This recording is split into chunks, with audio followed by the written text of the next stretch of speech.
तो दोस्तों मनाली आज के टाइम पे इंडिया के सबसे फेमस प्लेसेस में से एक है। चाहे मैं यहाँ पर बात करूँ स्नो की या फिर यहाँ के देवदार फॉरेस्ट की या अमेजिंग लैंडस्लाइड की या फिर यहाँ की ग्रीनरी, तो यहाँ पे इसकी वजह से मनाली आज के टाइम में इंडिया की सबसे फेमस जगहों में से एक है। अगर मैं बात करूँ ट्रेवलर्स की, तो ट्रेवलर्स की सबसे फेमस जगहों में से एक है मनाली। तो दोस्तों अगर आप लोग भी मनाली जाने की ट्रिप कर रहे हैं तो आज की इस वीडियो में आप लोगों को यही बताने वाला हूँ कि आप लोग मनाली में वो कौन कौन सी बेस्ट प्लेसेस होने वाली हैं जहाँ पे आप लोग जा सकते हैं, स्नो राइडिंग का मज़ा ले सकते हैं, ग्लाइडिंग का मज़ा ले सकते हैं, या यहाँ के जो एडवेंचर्स हो गए या यहाँ की जो ग्रीनरी हो गई, उन सारी चीज़ों को आप लोग बाकायदा फाइंड कर सकते हैं। एंड यहाँ पे आपको इस वीडियो में ये भी बताऊंगा कि आप लोग मनाली तक कैसे जा सकते हैं, कौन से समय में आपको मनाली जाना चाहिए एंड किस किस रास्ते से आप लोगों को मनाली जा सकते हैं। तो दोस्तों अगर मैं सबसे पहले अगर बात करूँ कि मनाली आप लोगों को किस तरह से पहुँचना है, तो दोस्तों आपको बता दूँ, आपको दिल्ली से चंडीगढ़ से आपको बाय प्लेन से भी जा सकते हैं आप लोग। एंड चंडीगढ़ के बाद आप लोगों को यहाँ पे वाई रोड से ही जाना पड़ेगा, बिकॉज चंडीगढ़ के बाद आप लोगों को यहाँ पे वाई रोड,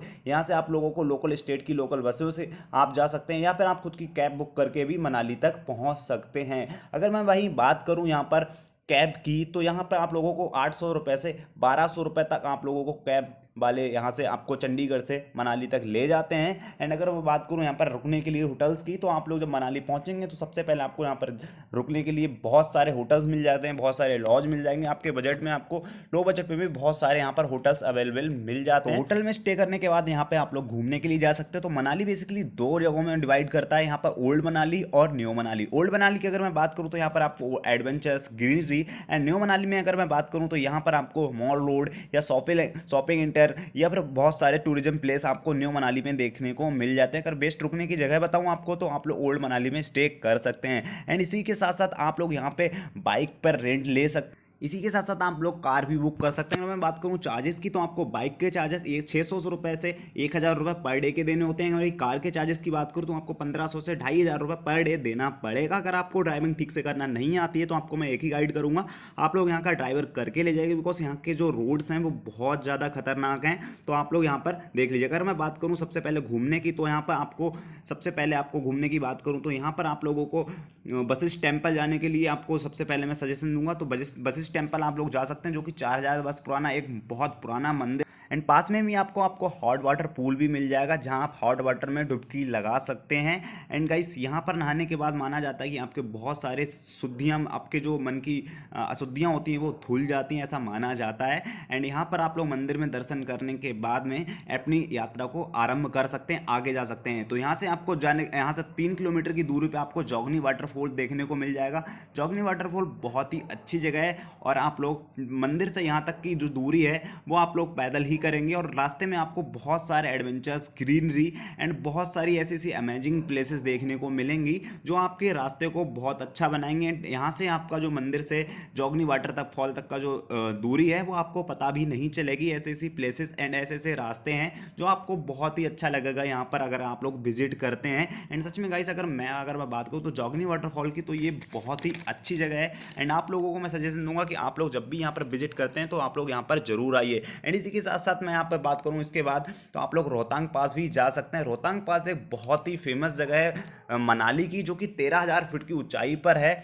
और इसी के साथ साथ यहाँ पर मनाली से सिर्फ 30-50 किलोमीटर की दूरी पर ही यहाँ पर आपको देखने को मिल जाएगा। अगर मैं बात करूँ यहाँ की फेमस चीज़ों की, तो यहाँ पर स्नो माउंटेन, नेचुरल ब्यूटी और भी बहुत सारी व्यू पॉइंट्स वगैरह हैं जो आप लोग यहाँ पर विजिट करके आप लोग जब यहाँ पर आएंगे तो आप लोगों को सारी चीज़ें देखने को मिलेंगी। एंड यहाँ पर बहुत ज़्यादा आपको हैवी स्नो देखने को मिल जाएगा गर्मियों की सीज़न में भी। तो अगर आप लोगों को अगर आप लोगों को यहाँ पर बर्फ़ देखना है, स्नो देखना है, तो आप लोग यहाँ पर ज़रूर आइएगा। और इसी के साथ साथ यहाँ के आप लोगों को बहुत सी ऐसी जगह हैं जो आप लोगों ने इससे पहले कभी नहीं देखी होंगी। और यहाँ पर मैं बात करूँ तो हैवी स्नो बहुत ज़्यादा पड़ जाता है, तो यहाँ पर नवंबर से मार्च तक यहाँ पर जो रास्ते हैं बंद कर दिए जाते हैं। तो आपको मैं यही सजेशन दूंगा कि आप लोग यहाँ पर गर्मियों के सीज़न में जब आएँ तो यहाँ पर एक बार इसको विजिट कर सकते हैं।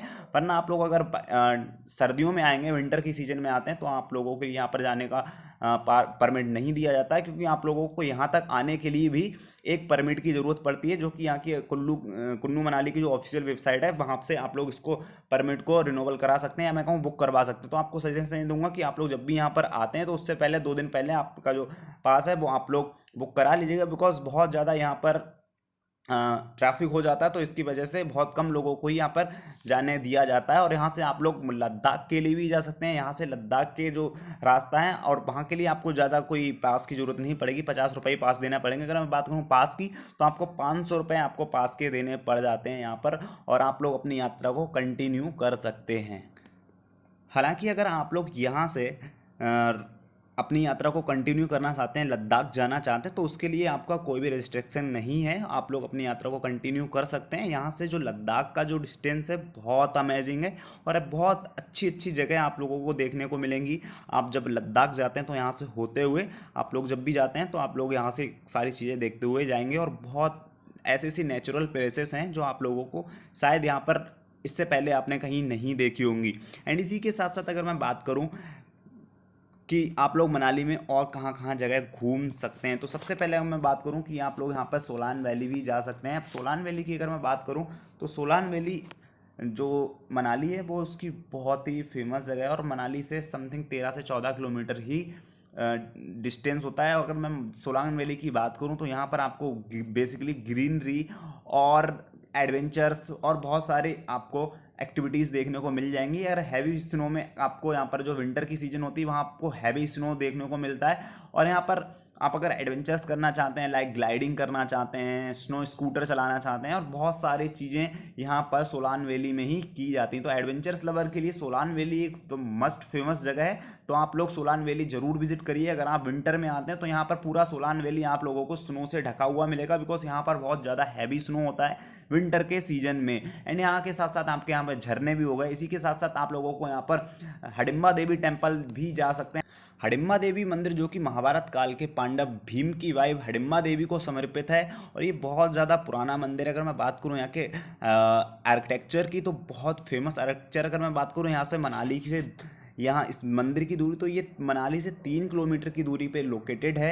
एंड ये यहाँ पर फेमस है यहाँ की यूनिक आर्किटेक्चर के लिए। और ये इसकी बात करूँ, यहाँ पर ये लकड़ी और पत्थर से बना हुआ ये मंदिर है, तो आप लोग इसको भी ज़रूर विजिट करिए। बहुत पुराना और बहुत ही यूनिक मंदिर है। एंड इसी के साथ साथ यहाँ पर आप लोग जाना वाटरफॉल भी विजिट कर सकते हैं। जाना वाटरफॉल बेसिकली जाना विलेज में आपको पड़ता है, तो यहाँ पर हडिम्बा देवी टेम्पल से जाना वाटरफॉल के लिए आप लोग को पैदल यात्रा करनी पड़ती है। तो पैदल यात्रा आप लोग कर सकते हैं पहाड़ों के बीच और जंगलों के बीच में। पहाड़ों यहाँ पर आप लोग पैदल यात्रा कर सकते हैं। अगर वहीं बात करूँ ट्रैकिंग, तो ट्रैकिंग के लिए आप लोग मनाली से हमता पास ट्रैक, 20 कुंड ट्रैक, बिगी लेक ट्रैक, देव डिब्बा ट्रैक, चंद्रकली पास ट्रैक का भी मज़ा ले सकते हैं। एंड बहुत सारी भी और भी ट्रैक्स हैं यहाँ पर। अगर आप मनाली जाते हैं तो आप लोग ट्रैकिंग के लिए, ट्रैकिंग लवर्स के लिए मनाली बेस्ट प्लेसेस है। बहुत सी ट्रैकिंग प्लेसेस हैं यहाँ पर जो आप लोग यहाँ पर विजिट कर सकते हैं। इसके अलावा भी यहाँ पर आप लोग बहुत सारी जगह घूम सकते हैं, जैसे मणिकरण साहिब गुरुद्वारा, मनु टेम्पल,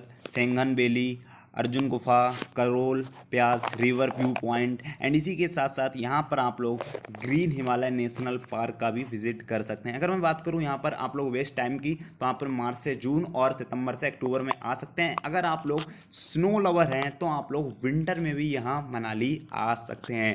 एंड आप लोगों को पे डिपेंड करता है कि आप लोग विंटर में आना चाहते हैं या फिर आप लोग गर्मियों की सीज़न में आ सकते हैं। अगर मैं बात करूँ दोनों सीज़न की, किसी भी सीज़न में आप लोग यहाँ पर विजिट कर सकते हैं। और बहुत सारी ऐसी ऐसी जगह, अगर आपको स्नो देखना है तो आपको गर्मियों में भी देखना मिल जाएगा, बट इतना नहीं मिलेगा। एंड बाकी एडवेंचर्स आपको दोनों सीजन में देखने को मिल जाएंगे। एंड गाइस, आई होप आज की वीडियो आप लोगों के लिए अच्छी लगी होगी, तो please don't forget to like and subscribe button. And guys, मैं मिलूंगा नेक्स्ट वीडियो में, तब तक के लिए जय हिंद।